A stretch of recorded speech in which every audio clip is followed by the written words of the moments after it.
ഒരു തരി പോലും കുറയില്ല നിന്നോടുള്ള സ്നേഹം. എന്നുയിരേക്കാളരികിൽ നീ എന്നും വേണം. ഞാൻ ഈ ലോകത്തിൽ പിറവിയെടുക്കുന്നത് ഒരു കാഴ്ചയില്ലാത്ത വ്യക്തിയായിട്ടല്ല, ഒരു കാഴ്ച ഉള്ള വ്യക്തിയായിട്ടാണ് എനിക്ക് ഈ ലോകത്ത് പിറവിയെടുക്കാൻ കർത്താവ് എനിക്ക് ഭാഗ്യം തന്നത്. എത്ര സുന്ദരമാണല്ലേ ഈ ലോകം! സൂര്യൻ, ചന്ദ്രൻ, പ്രകൃതി, നമ്മുടെ അപ്പൻ, അമ്മ, കൂടപ്പിറപ്പുകൾ, രക്തബന്ധങ്ങൾ, സഹോദരങ്ങൾ, കൂട്ടുവിശ്വാസികൾ, എന്തിനേറെ പറയുന്നു, നമ്മുടെ മുഖം തന്നെ നമുക്ക് കാണാൻ കഴിയുക അതൊരു ഭാഗ്യം തന്നെ. ആ ഭാഗ്യം എൻ്റെ ജീവിതത്തിൻ്റെ അകത്ത് 8 വയസ്സ് വരെ മാത്രമേ ആ ഭാഗ്യം എൻ്റെ ലൈഫിൻ്റെ അകത്തുണ്ടായിരുന്നുള്ളൂ. ഞാൻ എപ്പോഴും പറയുന്ന ഒരു വാക്കാണ്, ഈ ലോകത്തിലെ ഏറ്റവും വലിയ ഭാഗ്യം എന്തെന്ന് ചോദിച്ചാൽ ഞാൻ പറയും, നമ്മുടെ ആവശ്യങ്ങൾ ചെറുതായിക്കോട്ടെ വലുതായിക്കോട്ടെ വേറൊരാളെ ആശ്രയിക്കാതെ നമുക്ക് ചെയ്യാൻ കഴിയുന്നതാണ് ഈ ലോകത്തിലെ ഏറ്റവും വലിയ ഭാഗ്യം എന്ന് പറയുന്നത്. എന്നാൽ ആ ഭാഗ്യം എൻ്റെ ജീവിതത്തിൻ്റെ അകത്ത് 8 വയസ്സ് വരെ മാത്രമേ ഉണ്ടായിരുന്നുള്ളൂ. 3-ാം ക്ലാസ്സിൽ പഠിച്ച് വെക്കേഷൻ സമയത്ത്, ചൂട് സമയമാണ്, സമ്മർ വെക്കേഷൻ സമയത്ത് എൻ്റെ 2 കണ്ണിൽ ചുവപ്പ് വരികയും കണ്ണിൽ നിന്ന് കണ്ണുനീര് വരികയും ശരീരം അനക്കാൻ കഴിയാതെ, തല അനക്കാൻ കഴിയാതെ വല്ലാതെ ഞാൻ ഭാരപ്പെടുമ്പോൾ, വല്ലാതെ ദുഃഖിക്കുമ്പോൾ അന്ന് എൻ്റെ മുതിർന്നവർ പറഞ്ഞു, ഇത് പേടിക്കാനൊന്നുമില്ല, ഇത് ചെങ്കണ്ണാണ്, അല്ലെങ്കിൽ ചൂട് സമയത്ത് ഉണ്ടാകുന്നതാണ്, ഭയപ്പെടേണ്ട, വിഷമിക്കേണ്ടെന്ന് പറഞ്ഞു. പക്ഷെ 1-2 ദിവസം കഴിഞ്ഞപ്പോൾ എൻ്റെ സ്ഥിതി വല്ലാതെ വഷളാകാൻ തുടങ്ങി. എനിക്കൊന്നും കഴിക്കാൻ കഴിയുന്നില്ല. എനിക്ക് വല്ലാത്ത ഭാരം എൻ്റെ ജീവിതത്തിൻ്റെ അകത്ത് വരാൻ തുടങ്ങി. എന്താണ് സംഭവിക്കുന്നത് പോലും അറിയാതെ വല്ലാതെ ഞാൻ വിഷമിക്കുമ്പോൾ എന്നെ തിരുവനന്തപുരം കണ്ണാശുപത്രിയിലേക്ക് എന്നെ കൊണ്ടുപോയി. Price the Lord. എന്നെ കണ്ണാശുപത്രിയിലേക്ക് കൊണ്ടുപോയി. എൻ്റെ ഡോക്ടർ എനിക്ക് വേണ്ടി അന്ന് ഒരുപാട് ചികിത്സകൾ, വിദഗ്ധമായ ചികിത്സകൾ എൻ്റെ ഡോക്ടേഴ്സ് എനിക്ക് വേണ്ടി തരികയുണ്ടായി. എൻ്റെ ഡോക്ടേഴ്സ് റിപ്പോർട്ട് കഴിഞ്ഞ്, എല്ലാ ചെക്കപ്പും കഴിഞ്ഞ് ഫൈനലി എൻ്റെ ഡോക്ടേഴ്സ് എൻ്റെ റിപ്പോർട്ട് തന്നു. എൻ്റെ പിതാവിനോട് എൻ്റെ റിപ്പോർട്ട് പറയുകയാണ്, നിവിന് നിങ്ങൾ ഉദ്ദേശിക്കുന്ന പോലത്തെ രോഗമല്ല, നിവിൻ്റെ 2 കണ്ണിലും ക്യാൻസർ രോഗം ബാധിച്ചിരിക്കുകയാണ്. ഇനി അല്പ ദിവസം കൂടെ നിവിൻ ജീവിക്കത്തുള്ളൂ. ഇവൻ്റെ തലച്ചോറിലോട്ട് കയറി അല്പസമയം കൂടെ കഴിയുമ്പോൾ നിവിൻ മരിച്ചു പോകും. എൻ്റെ ഡോക്ടർ എനിക്ക് തലയ്ക്ക് മേലിട്ട് സംഖ്യ എന്ന് പറയുന്നത് 39 ദിവസമാണ് ഡോക്ടർ എന്നോട് പറഞ്ഞത് നിവിൻ ജീവിക്കത്തുള്ളൂ. എൻ്റെ പിതാവിനോട് ഡോക്ടർ എൻ്റെ രോഗത്തിന്റെ വിവരണങ്ങൾ ഓരോന്നായി പറയുമ്പോൾ മൂത്ത മകനാണ് ഞാൻ. ഞങ്ങളുടെ കുടുംബം തകർന്നു പോയി. കാരണം ഡോക്ടർ പറഞ്ഞത് 5 ലക്ഷത്തിൽ ഒരാൾക്ക് വരുന്ന ഒരു രോഗമാണ് നിവിനെ പിടിപെട്ടത്. എന്റെ ഡോക്ടർ പറഞ്ഞത് നിവിൻ ഓർമ്മ ശക്തി കാണത്തില്ല, അഥവാ ഈ അസുഖത്തെ തരണം ചെയ്താൽ ഇവൻ രക്ഷപ്പെടത്തില്ല, ഓർമ്മശക്തി കാണത്തില്ല, പഠിക്കാൻ കഴിവ് കാണത്തില്ല, വീട്ടിനകത്തൊരു ജീവശവം പോലെ കിടക്കും, ഒരു പ്രയോജനമില്ല എന്ന് പറഞ്ഞ് എൻ്റെ പപ്പയുടെ കയ്യിൽ ക്യാൻസറിന്റെ റിപ്പോർട്ട് എടുത്ത് കൊടുക്കുമ്പോൾ ഞങ്ങളുടെ കുടുംബം തകർന്നു പോയി. ഞങ്ങളാകെ വല്ലാതെയായി. കാരണം മരണത്തിന്റെ റിപ്പോർട്ട്, ഇനി ഉടനെ മരിച്ചു പോകുമെന്നുള്ള ചിന്ത. ഞങ്ങളുടെ പാസ്റ്ററിനെ വിളിച്ചു. ഇന്ന് പകൽ കേൾക്കണം നിങ്ങൾ. എൻ്റെ പാസ്റ്ററിനോട് വിളിച്ചിട്ട് പറഞ്ഞു, ഇങ്ങനെയാ ഡോക്ടർ പറയുന്നത്. എൻ്റെ പിതാവ് ചോദിച്ചു, എന്തെങ്കിലും ഓപ്ഷൻ ഉണ്ടോ എന്ന് ചോദിച്ചപ്പോ കണ്ണിനെ റിമൂവ് ചെയ്യാന്നല്ലാതെ ഞങ്ങളെ കൊണ്ട് ഒരു മരുന്നുമില്ല, ഞങ്ങളെ കൊണ്ട് ഒരു ചികിത്സയും കണ്ണാശുപത്രിക്കകത്ത് ഇല്ലാന്ന് പറഞ്ഞ് എൻ്റെ ഫയൽ ക്ലോസ് ചെയ്യുമ്പോൾ ഇന്ന് ഈ ചർച്ചിനോട് ഞാൻ ആത്മാവിൽ പറഞ്ഞോട്ടെ, ഞങ്ങളുടെ പാസ്റ്ററിനോട് കൈമാറി വിശുദ്ധമായി സംസാരിച്ചു. അവിടെ നിന്ന് മറുപടി, കുറേ സമയം നമ്മൾ പറഞ്ഞ കാര്യങ്ങൾ കേട്ടിരുന്നിട്ട് ഒരു മറുപടി, നമുക്ക് പ്രാർത്ഥിക്കാം, നമുക്ക് ദൈവത്തോട് പ്രാർത്ഥിക്കാം, നമുക്ക് കർത്താവിനോട് പ്രാർത്ഥിക്കാം. സത്യത്തിൽ ആ വാക്ക് അന്ന് നമുക്ക് ഉൾക്കൊള്ളാൻ കഴിയില്ല. കാരണം ഈ കയ്യിലിരിക്കുന്ന മരണത്തിന്റെ റിപ്പോർട്ട്, കയ്യിലിരിക്കുന്നത് ക്യാൻസർ രോഗത്തിന്റെ റിപ്പോർട്ട്. പാസ്റ്റർ പറയുന്നു നമുക്ക് പ്രാർത്ഥിക്കാം. എന്നാൽ ഇന്ന് രാവിലെ ഞാൻ പറഞ്ഞോടെ, മനസ്സോടെ എൻ്റെ ഡിസ്ചാർജ് കാർഡ് വാങ്ങി എന്നെ വീട്ടിൽ കൊണ്ടുവന്നു. എൻ്റെ വീട്ടിൽ ടാർപ്പൊക്കെ കെട്ടിയിട്ട് മരണത്തിന് വേണ്ടി കാത്തിരിക്കുമ്പോൾ എല്ലാവരും പറഞ്ഞു നമുക്ക് പ്രാർത്ഥിക്കാം.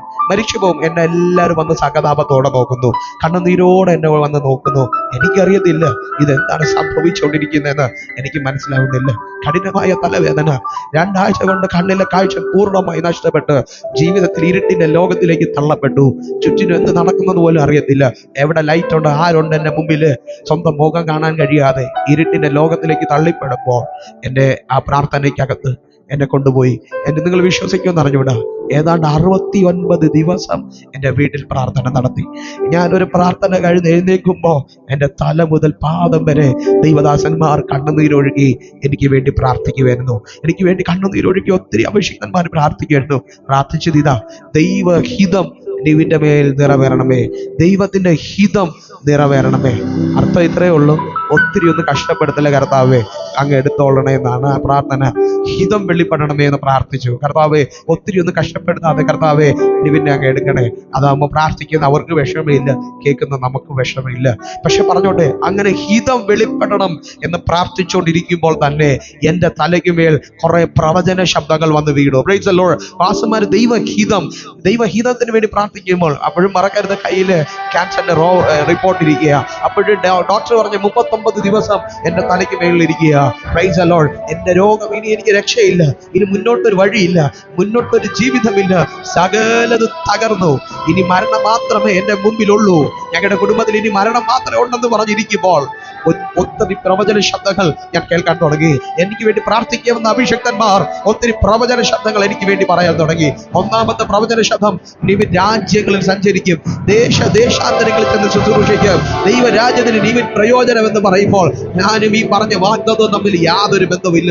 പറഞ്ഞ വാഗ്ദത്തം നിവിൻ ദൈവരാജ്യത്തിന് പ്രയോജനപ്പെടും. എന്റെ ഡോക്ടർ റിപ്പോർട്ട് പറഞ്ഞു ഇവൻ 39 ദിവസമേ ജീവിക്കത്തുള്ളൂ. വാഗ്ദത്തം പറഞ്ഞു ഇവ ദൈവരാജ്യത്തിന് പ്രയോജനമുള്ളതാ. റിപ്പോർട്ട് പറഞ്ഞു ഇവനെ കൊണ്ട് ഒരു പ്രയോജനമില്ല. എന്നാൽ ഇന്ന് ഈ 3-ാം ദിവസം ഉപവാസ പ്രാർത്ഥനയ്ക്കകത്ത് ആദ്യം ഒരു ദൈവശബ്ദം ഞാൻ പറയാ. റിപ്പോർട്ട് പറയുന്നതല്ല സത്യം, വാഗ്ദത്തം പറയുന്നതാണ് സത്യം. ലോകം പറയുന്നതല്ല സത്യം, യേശു പറയുന്നതാണ് സത്യം. മനുഷ്യൻ വിധി എഴുതിയതല്ല സത്യം, യേശു എന്നാണോ പറയുന്നത് അതാണ് സത്യം. ഇന്ന് രാവിലെ അത് സമ്മതിക്കാൻ കഴിയുന്നവർ കരകളെ തട്ടി കണ്ടവരെന്ന് സുഖിച്ചാട്ടെ. റിപ്പോർട്ടല്ല സത്യം, യേശു പറഞ്ഞതാണ് സത്യം. ലോകം പറഞ്ഞതല്ല സത്യം, യേശു പറഞ്ഞതാണ് സത്യം. 2 വർഷം എനിക്ക് പഠിക്കാൻ കഴിഞ്ഞില്ല, എനിക്ക് ഉൾക്കൊള്ളാൻ കഴിഞ്ഞില്ല ഞാനൊരു കാഴ്ചയില്ലാത്ത വ്യക്തിയാണെന്ന്. പലരും അച്ചാച്ചന്മാരും വന്ന് എന്നോട് കമന്റ് പറയാറുണ്ട്. ഷേഖന്റെ അതിന് പറയും, മോനെ കാഴ്ചയില്ലാത്ത നല്ലതാണ്, ഈ ലോകത്തിന്റെ പാപമൊന്നും കാണണ്ടല്ലോ. ഞാനും അവർക്ക് ഷേഖന്റെ കൊടുത്തിട്ട് പറയും അതെ അച്ഛൻ. പക്ഷെ അവർക്കറിയില്ലല്ലോ കാഴ്ചയില്ലാത്ത ഒരു വ്യക്തിയുടെ വേദന എന്താണെന്ന്, അത് കൊണ്ടു നടക്കുന്ന ഒരു ഭാര്യയുടെ വേദന എന്താണെന്ന് അവർക്കറിയില്ലല്ലോ. അങ്ങനെ ഒരു മകനെ കൊണ്ട് നടക്കുക, പൊതുസമൂഹത്തിൽ കൊണ്ട് നടക്കുക, ഈ പറയുന്നവർക്ക് അറിയത്തില്ലല്ലോ അതിന്റെ വേദന എന്താണെന്ന്. പറയുന്നവർക്ക് കമന്റുകൾ ഒത്തിരി പറയാം. എന്നാൽ ഇന്ന് രാവിലെ ഞാൻ പറഞ്ഞോട്ടെ, പഠിക്കാൻ കഴിയാതെ വല്ലാതെ മാനസികമായി തകർന്നു പോയി. 2 വർഷം പഠിക്കാൻ കഴിയാതെ ഡോക്ടർ പറഞ്ഞ റിപ്പോർട്ട് ഇനി ഓർമ്മശക്തി കാണത്തില്ല, ഇനി ഇവനെ കൊണ്ട് ഒരു പ്രയോജനമില്ല, ഇവന്റെ ഓർമ്മ പോയി, ജീവശവം പോലെ വീട്ടിനകത്ത് കിടക്കുമെന്ന് പറഞ്ഞ എന്നെ തകർന്ന് ജീവിതം വല്ലാതെ ഇരിക്കുമ്പോൾ ഞാൻ വയലന്റ് ആകാൻ തുടങ്ങി. കാരണം എൻ്റെ സഹോദരങ്ങളെല്ലാം സ്കൂളിലേക്ക് പോകുമ്പോൾ എനിക്ക് പോകാൻ കഴിയുന്നില്ല. എനിക്ക് ഭയങ്കര പ്രയാസം എൻ്റെ ജീവിതത്തിൻ്റെ അകത്ത്. അങ്ങനെ എൻ്റെ കുടുംബം കണ്ടുപിടിച്ചു തിരുവനന്തപുരത്ത് അന്ധവിദ്യാലയമുണ്ട്, കാഴ്ചയില്ലാത്തവർ മാത്രം പഠിക്കുന്ന സ്കൂളുണ്ട്. എന്നെ അവിടെ കൊണ്ടു ചേർത്തു. ഇരുട്ടിൽ നിന്ന് വീണ്ടും എന്നെ ഇരുട്ടിന്റെ ലോകത്തിലേക്ക് തള്ളപ്പെടുന്ന ഒരു അവസ്ഥ. ഏതാണ്ട് 10 പേർക്കൊക്കെ അവിടെ കാഴ്ചയുള്ളൂ, ബാക്കി 80% ആൾക്കാർക്ക് കാഴ്ചയില്ല. വല്ലാത്ത ഭാരം എൻ്റെ ജീവിതത്തിൻ്റെ അകത്ത് വന്നു. ഇന്ന് രാവിലെ ഞാൻ ഒരു ആത്മാവിൽ ഒരു പ്രവചന ശബ്ദം കൂടെ പറഞ്ഞോട്ടെ. ഡോക്ടർ പറഞ്ഞു ഇവൻ ഓർമ്മശക്തി കാണത്തില്ല, എന്റെ റിപ്പോർട്ട് പറഞ്ഞു ഇവനെ കൊണ്ട് ഒരു പ്രയോജനമില്ല. പക്ഷെ ഇന്ന് രാവിലെ ഞാൻ ആത്മാവിൽ പറഞ്ഞോടെ, കൃപ എന്നല്ലാതെ വേറെ ഒന്നും പറയാനില്ല. കൃപയാൽ എനിക്ക് ബൈബിൾ കോളേജിൽ MDB പാസ്സാവാൻ എന്റെ കർത്താവ് എനിക്ക് അവസരം തന്നു. സെക്കുലറിൽ PG കംപ്ലീറ്റ് ചെയ്യാൻ എന്റെ ദൈവം എനിക്ക് അവസരം തന്നു. ഒന്നും കൂടെ ഞാൻ അടിവരയിട്ട് പറയാ, റിപ്പോർട്ട് അല്ല സത്യം, യേശു പറഞ്ഞതാണ് സത്യം. ഈ ലോകം നിങ്ങളെ പറഞ്ഞതല്ല സത്യം. അപ്പൻ എന്താണോ ആ വിഷയത്തെ പറഞ്ഞത് അതാണ് സത്യം. അത് പറയാനായിട്ട് ഈ ഉപവാസ പ്രാർത്ഥനയ്ക്കകത്ത് പരിശുദ്ധാത്മാവ് നമ്മളെ ഇതിനകത്ത് കൊണ്ടുവന്നത്. ഇന്ന് കാഴ്ചയില്ല സത്യമാണ്. എന്റെ ഭൂമിയിലെ നഗ്ന നേത്രങ്ങൾ എനിക്ക് അടയ്ക്കപ്പെട്ടു. പക്ഷെ പകരം കർത്താവ് എനിക്ക് കർത്താവിന്റെ അഭിഷേകത്തെ എനിക്ക് കൈമാറി. Price the Lord. എനിക്ക് കർത്താവിന്റെ പരിശുദ്ധാത്മാവിനെ എനിക്ക് കൈമാറി. കൈകൾ സ്വർഗത്തിലേക്ക് ഉയർത്തി എന്ന് പറഞ്ഞാട്ടെ. ഒരു ആമേൻ പറയാൻ എത്ര പേർക്ക് പറ്റുന്നുണ്ട്? അതുകൊണ്ട് അറിയാതെ ഞാൻ പാടിപ്പോയത്, ഒരിമ പോലും അടയാതെ എന്നെ നോക്കിയിടുന്ന യേശു അപ്പയാണ് എപ്പോഴും പ്രിയതോഴനായി. ചാച്ചു പാടിയല്ലോ, ഒരിമ പോലും അടയാതെ യേശു അമ്മയാണ് എപ്പോഴും പ്രിയതോഴനായി. ഒരു തരി പോലും കുറയില്ല നിന്നോടുള്ള സ്നേഹം, എന്നുയിരേ കളരികിൽ നീ എന്നും. ഇന്ന് ഒത്തിരി പേര് എന്റെ പാട്ട് കേട്ടിട്ട് കമന്റ് പറയുമ്പോ ഇവന്റെ നല്ല വോയിസ് ആണ്, ഈ വോയിസിന്റെ അകത്ത് ദൈവ സാന്നിധ്യം ചരിക്കുന്നു പറയുമ്പോ ഞാൻ ഓടി എന്നെ പ്രാർത്ഥന മുറി ചെന്ന് കരയും, കർത്താവേ നന്ദി. കാരണം എന്താണെന്നറിയുമോ പാസ്റ്ററെ, എൻ്റെ ശബ്ദം എന്ന് പറയുന്നത്, ഞാൻ ജനിച്ചു വീണത് എനിക്ക് ഉണ്ണാക്കില്ലായിരുന്നു. അപ്പൊ എനിക്ക് ജനിച്ച സമയത്ത് എന്നെ മിൽക്ക് കുടിക്കാൻ ഭയങ്കര ബുദ്ധിമുട്ട്. അമ്മമാർ ഇവിടെ ഉണ്ട്, അവർക്ക് മനസ്സിലാകും. അങ്ങനെ എൻ്റെ മമ്മി വലിയ ഫീഡിങ് ബോട്ടിൽ വലിയ ഹാൾ ഇട്ടിട്ട് എന്നെ വളർത്തിയത്. തീർന്നില്ല, ആ വേദന ഞാൻ അനുഭവിച്ചത് എൻ്റെ സ്കൂൾ കാലഘട്ടത്തില്. ഞാൻ മൂക്ക് വെച്ച് സംസാരിച്ചുകൊണ്ട് നടന്നൊരു വ്യക്തിയാണ്. ഞാൻ അവരോടൊക്കെ സംസാരിക്കുമ്പോൾ എൻ്റെ ടീച്ചേഴ്സിൻ്റെ അടുത്ത്, എൻ്റെ സഹോദരങ്ങളുടെ അടുത്ത്, ബന്ധുക്കൾ, ചർച്ചക്കാർ, ചർച്ചിനകത്തൊക്കെ ഞാൻ സംസാരിക്കുമ്പോൾ അവർക്കൊരു കുഴപ്പമില്ല. പക്ഷെ അവർക്ക് എന്നോടൊപ്പം കുഴപ്പമുള്ളതുപോലെ അവര് സംസാരിക്കും. സത്യത്തിൽ അവര് കോമഡിയാണ് ചെയ്യണേ, അല്ലെങ്കിൽ എന്നെ കളിയാക്കാനാ ചെയ്യുന്നത്. പക്ഷെ എൻ്റെ അകത്ത് എത്രത്തോളം മുറിവുണ്ടാക്കിയെന്ന് അവർക്കറിയത്തില്ല. പക്ഷെ ഞാൻ ഈ മൈക്ക് പിടിക്കാൻ കൊതിച്ച നാളുകളുണ്ട്. ചർച്ച കൊയറിനകത്ത് എനിക്ക് സ്ഥാനമില്ല, ഈ മൈക്കിന്റെ അടുത്ത് പോകാൻ എനിക്ക് സ്ഥാനമില്ല. കാരണം മൂക്ക് വെച്ച് പാടിക്കൊണ്ടിരുന്ന എന്നെ, ആ ശബ്ദം, ഞാൻ പാടുക പക്ഷെ അക്ഷരസ്ഫുടത ഇല്ലാത്തത് കൊണ്ട് എൻ്റെ പാട്ട് കേൾക്കാൻ ഒരു സുഖമില്ല.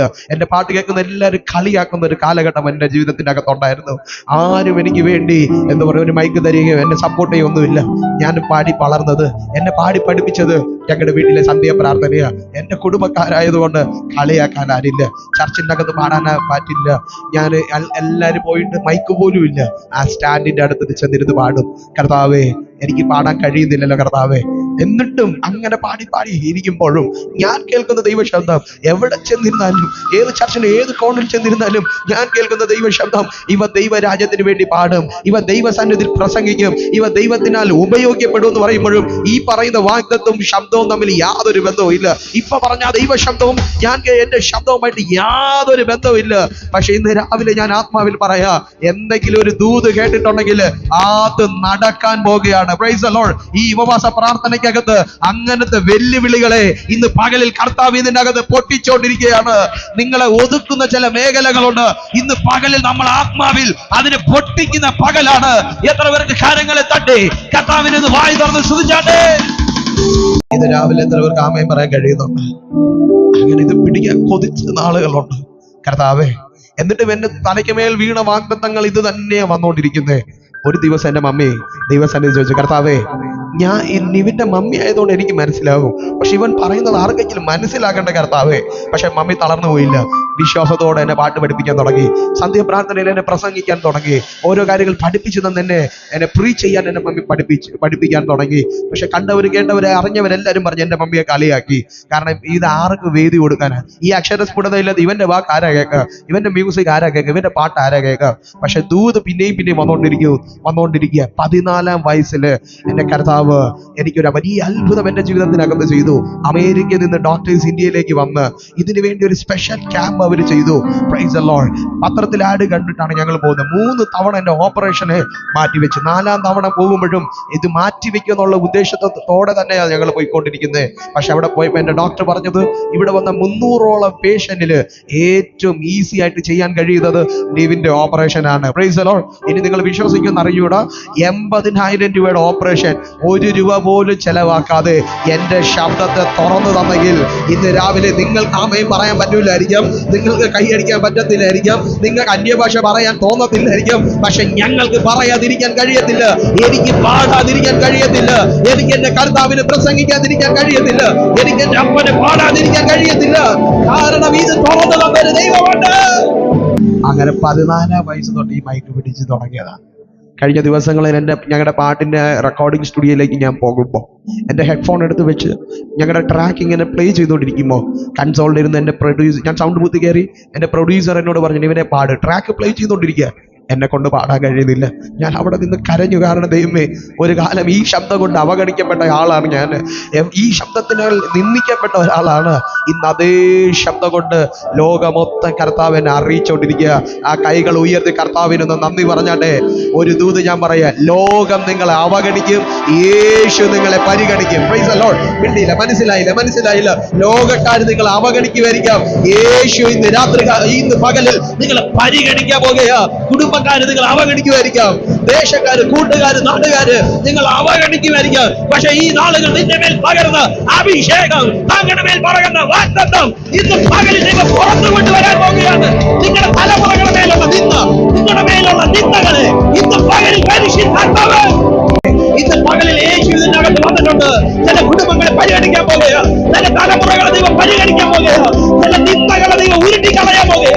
നിങ്ങളുടെ കുടുംബത്തിനകത്തുള്ള നിന്ദകള്, നിങ്ങളുടെ കുടുംബത്തിനകത്തുള്ള വേദനകള് എന്നോട് പരിശുദ്ധാത്മാവ് പറയുന്നു, നിങ്ങളെ പുറത്തെടുക്കുന്ന ഉപവാസ പ്രാർത്ഥനയാണ് ഈ 9 മാസം ഉപവാസ പ്രാർത്ഥന. നിങ്ങളെ പുറത്തെടുക്കാൻ പോകുന്നു.